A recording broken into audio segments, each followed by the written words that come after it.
আসসালামু আলাইকুম এভরিওয়ান। তোমাদের রাত পোহালে এসএসসি ফিজিক্স পরীক্ষা।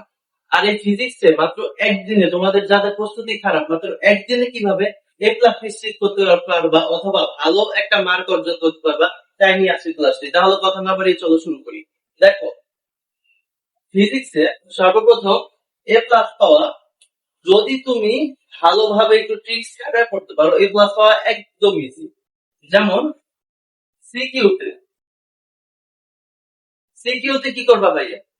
সিকিউর ক্ষেত্রে আমি এর আগে একটা ক্লাস নিয়েছি, ওইখানে ওই ক্লাসের ভিতরে কতগুলো এমন এমন সিকিউ সৃজনশীল দিয়েছি, এমন এমন সিকিউ গুলা, বোর্ডে আসা সিকিউ গুলা দিয়েছি যেগুলা তোমার একই নিয়মের একটাই দিয়েছি, সর্বোচ্চ দুইটা।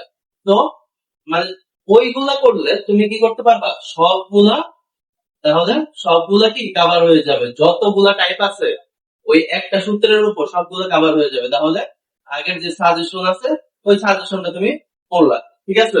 ওই সাজেশনে অল্প কিছু, প্রত্যেকটা চ্যাপ্টারে দেখা যায় 7-8টা করে সৃজনশীল, একটু ভালোভাবে দেখলে তুমি পারবা। তারপরে ভাইয়া এমসিকিউ। এমসিকিউ এই এমসিকিউ কি করবা? সময় খুবই কম তোমাদের।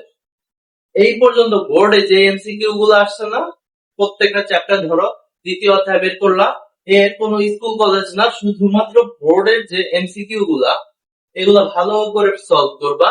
আর দেখো, তোমাদের এখন যে টেস্ট পেপার গুলাতে কি হয়, টেস্ট পেপার বা গাইড গুলাতে তোমার ওই সলভের নিচে আবার কি কি কারণে সলভ হইলো ওইটা দেওয়া থাকে, ওইটা একবার পড়বা। ধরো তোমার লেখা থাকলো যে কোনটা স্কেলার রাশি।